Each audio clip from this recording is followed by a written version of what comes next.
a máquina de fiação, o tear mecânico e o motor a vapor. 3 instrumentos que, juntamente com outras máquinas, transformaram o mundo. Desde os tempos primitivos, o homem vem fabricando e utilizando instrumentos. O instrumento executa um trabalho pequeno, visto que os músculos do trabalhador fornecem a força e o seu cérebro a habilidade. Séculos e séculos de fabricação e de utilização de máquinas. No ano de 1765, há mais de 200 anos...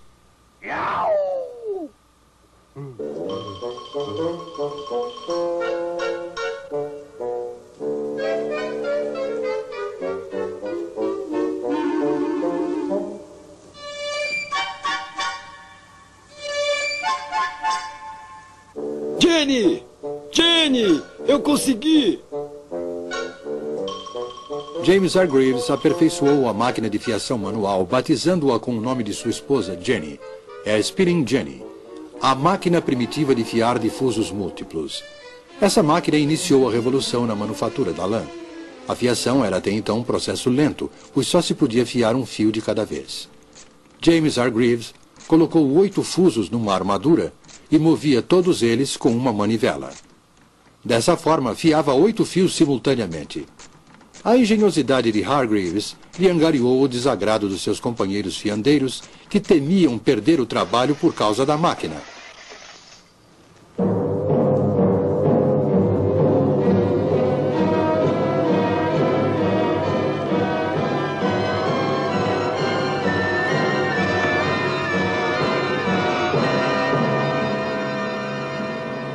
Mas Hargreaves não desistiu do seu empreendimento.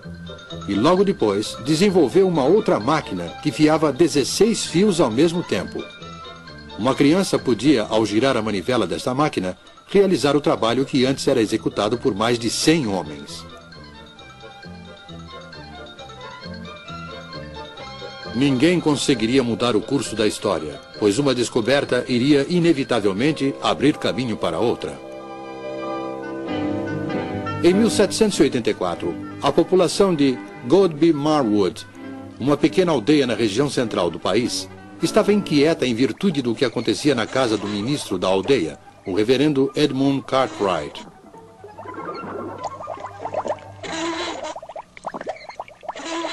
Acontecem coisas muito estranhas ali naquela casa. Parecem coisas do diabo.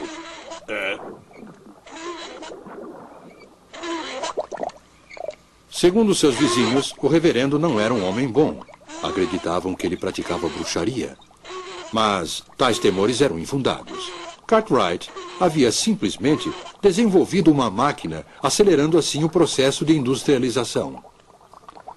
A partir de então, a energia não era mais produzida pelos músculos dos trabalhadores, como ocorria com a máquina de fiação. A fonte da energia seria a água. A força da água corrente foi utilizada para movimentar uma máquina de tecer. Estava criado o tear mecânico. O trabalho manual na indústria têxtil foi abandonado, como foi também o velho sistema doméstico de manufatura. O tear mecânico, além de ter um preço elevado para o tecelão comum, era muito grande para ser colocado em casa. Mas, se pudesse comprar 12 teares e instalá-los num prédio... Foi dessa forma que o tear mecânico acelerou o crescimento da indústria e do sistema industrial. A partir dessa época, em lugar de trabalhar em sua própria casa, o tecelão passou a morar em um lugar e a trabalhar em outro. Embora isso seja comum hoje em dia, naquela época houve uma implacável oposição à tirania da sirene da fábrica.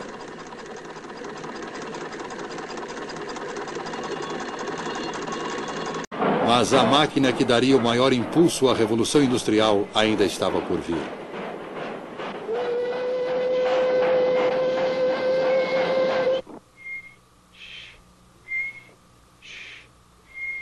James Watt, quantas vezes já lhe disse para não perder seu tempo? Você não servirá para nada, menino. Não estou perdendo tempo, mãe. Eu estou inventando uma coisa. Inventando uma coisa? O que você está fazendo, menino? nada demais, mãe. Ainda não tenho certeza, mas acho que é o motor a vapor. A história em torno do jovem Watt e a chaleira de sua mãe não é mais do que uma lenda. O primeiro motor a vapor foi, na verdade, desenvolvido por Thomas Newcomen em 1705 e era utilizado para retirar água das minas de carvão. Um dos motores de Newcomen foi levado para a oficina de Watt para conserto.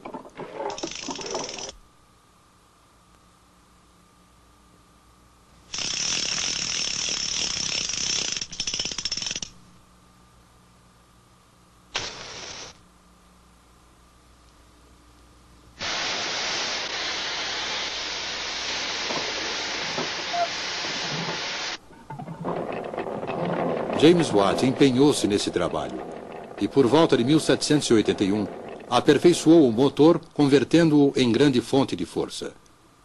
Essa era uma força barata e podia ser utilizada para dar movimento a todos os tipos de máquina.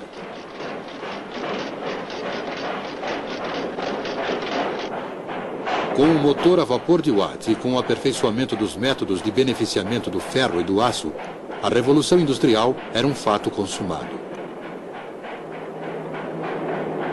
A máquina de fiação e o tear manual foram abandonados. Surgiram as grandes cidades, não de um dia para o outro, mas no curto espaço de 100 anos. No lugar do mestre tecelão, semi-industrial e semi-fazendeiro, apareceu o capitalista, proprietário de muitos teares e empregador de centenas de trabalhadores. Com a Revolução Industrial, a Inglaterra transformou-se na fábrica do mundo no século XIX.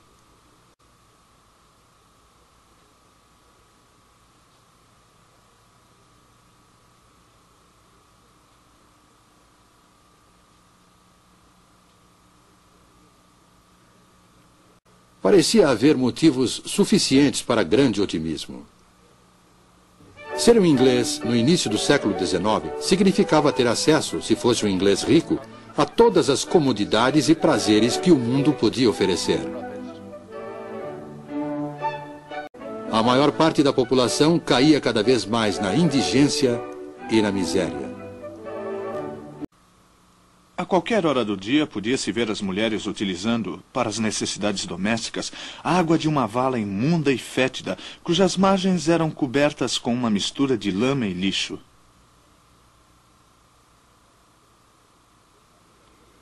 A vida do trabalhador inglês, incluindo mulheres e crianças, era uma luta miserável pela sobrevivência, tendo dois inimigos, o empregador e a máquina.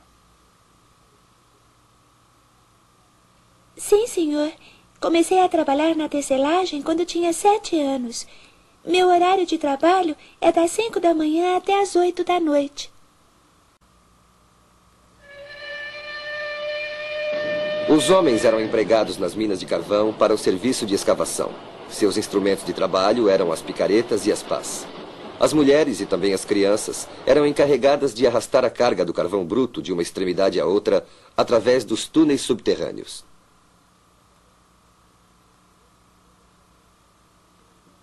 O cinto e a corrente são mais dolorosos quando trabalhamos com a família.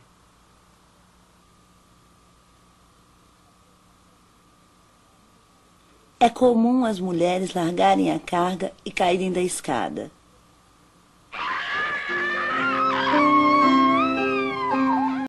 Era esta a civilização prometida pela máquina? Durante anos, houve muito debate público pela reforma dos males sociais causados pela Revolução Industrial. Em 1842, o Parlamento aprovou a primeira de uma longa série de reformas. A Lei das Minas. Determinou que, a partir daquela data, o trabalho de mulheres e crianças menores de 10 anos nas minas de carvão estava proibido. Em 1847, a Lei das 10 Horas. A jornada de trabalho de mulheres e crianças na indústria têxtil não deveria ser superior a 10 horas.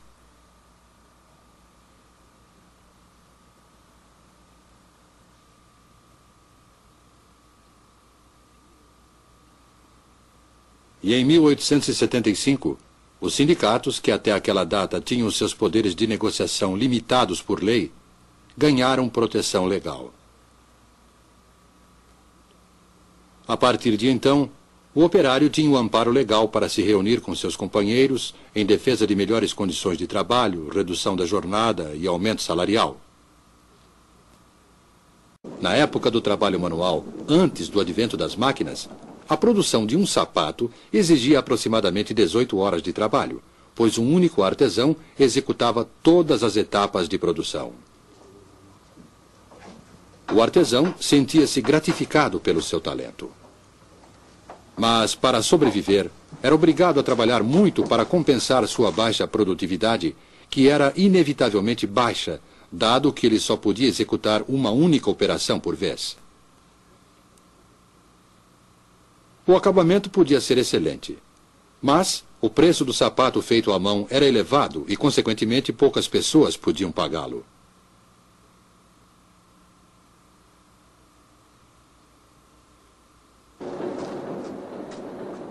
Com o advento da máquina, a produtividade dos trabalhadores cresceu espantosamente. Implementou-se a divisão do trabalho. Do beneficiamento do couro até o produto acabado, cada operário executava somente uma operação, repetindo-a várias vezes. Desde que o couro estivesse beneficiado, um sapato podia ser produzido em menos de 20 minutos, ao invés de 18 horas exigidas pelo método artesanal.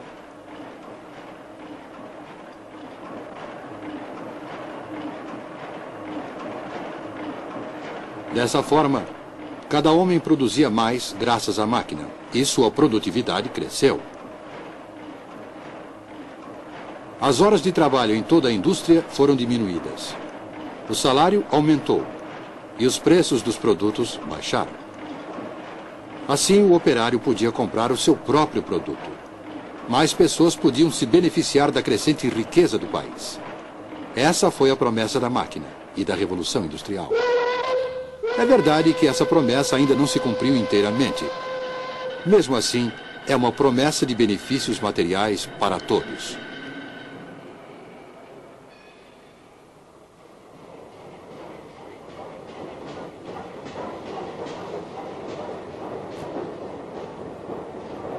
O século XIX, o século da Revolução Industrial, foi uma época de grandes realizações para a Inglaterra.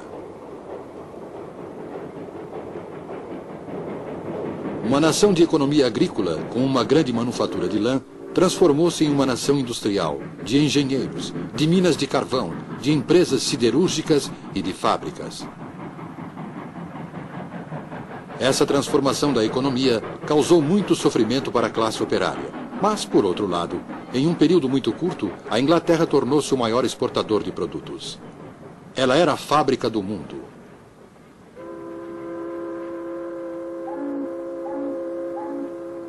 Além de exportar locomotivas, motores a vapor, têxteis e outros produtos acabados, talvez o que mais a Inglaterra exportou foi a industrialização.